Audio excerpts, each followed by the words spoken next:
हरिओम।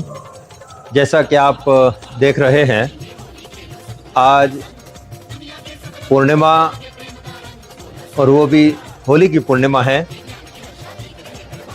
गुरुदेव संत श्री आसाराम जी बापू जो अपने कोटि कोटि भक्तों की प्रेरणा के स्रोत हैं और उनकी ऊर्जा हैं, वो हमारे नज़दीक आश्रम उज्जैन में रहकर अपना स्वास्थ्य लाभ ले रहे हैं और श्री धन्वंतरी चिकित्सालय जो कि उज्जैन में आश्रम के पास है, उसकी निकटता का लाभ ले रहे हैं।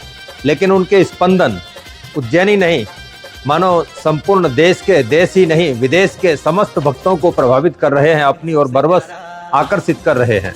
यद्यपि स्वामी जी व्यासपीठ पर बैठकर कोई सत्संग नहीं देते हैं क्योंकि कानूनी व्यवस्थाएं हैं, गुरुदेव उन सभी कर्तव्यों का निर्वहन करते हुए अपने भक्तों की प्रसन्नता हेतु एक झलक देते हैं तो उनके भक्त ऐसे तृप्त हो जाते हैं जैसे प्यासे हुए मृग को माने सरोवर मिल गई।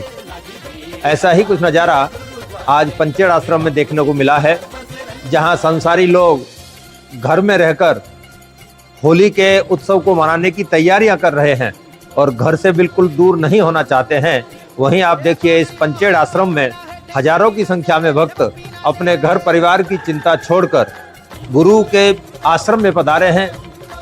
कोई आप देख पा रहे हैं सिद्ध पीपल वृक्ष की परिक्रमा कर रहा है, तो कोई होम हवन करने में व्यस्त है, कोई गुरुदेव के उत्तम स्वास्थ्य के लिए बैठकर जब पाठ कर रहे हैं, तो कोई प्रार्थना और आदि कार्यों में व्यस्त हैं। देखकर दृश्य मन गदगद होता है। धन्य है ऐसे परमेश्वर साक्षात इस धरा के कली के अवतार आदरणीय परम पूज्य संत श्री बापू जी, और धन्य धन्य है उनके भक्त जो इतनी विषम परिस्थितियों में भी अपने गुरुदेव के प्रति सच्ची श्रद्धा की डोर बांधे हुए हैं। किसी ने कहा है कि ब्रह्मज्ञानी सदगुरु के प्रति श्रद्धा की नन्ही सी डोरी भी इस भवसागर को पार कराने में समर्थ होती है, और यही यहाँ पर चरितार्थ होते दिखाई दे रहा है।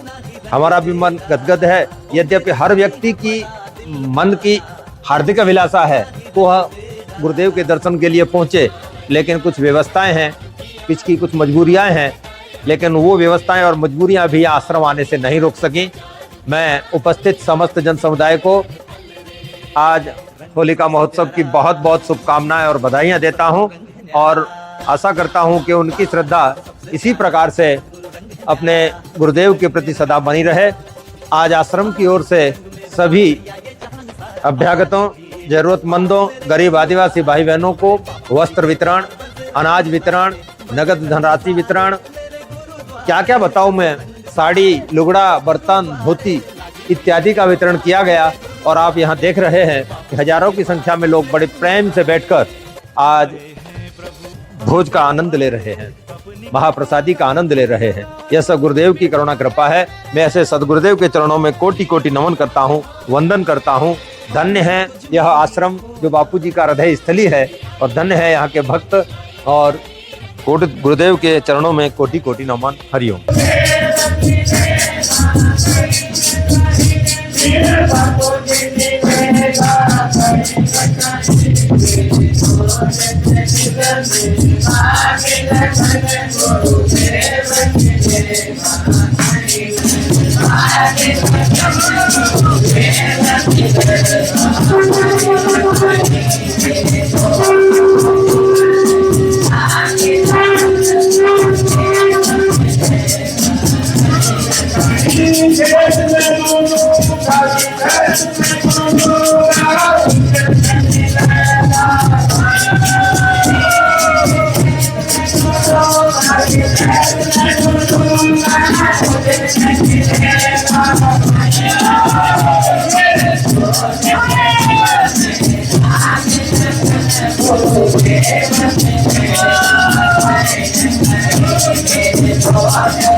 Hare